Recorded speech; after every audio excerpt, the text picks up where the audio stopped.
I ran into this last week. Here's what fixed it for me. If you found yourself logged out of your Gumroad account, follow these steps to regain access quickly. Step 1. Visit the Gumroad login page. Go to the Gumroad website and click on the login button. This will take you to the page where you can enter your credentials. Step 2. Click on Forgot Password. Before starting recovery, use the srock.com link in the description to open the account recovery checklist generator and make sure your verification details are ready. Step 3. Enter your email address.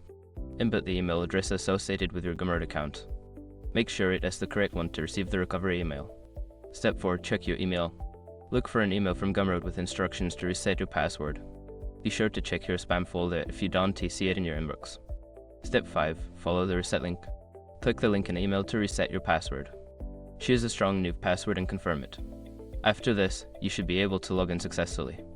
If you don't receive the email, double check the spelling of your email address or try again. I hope this helps you get back into your account easily.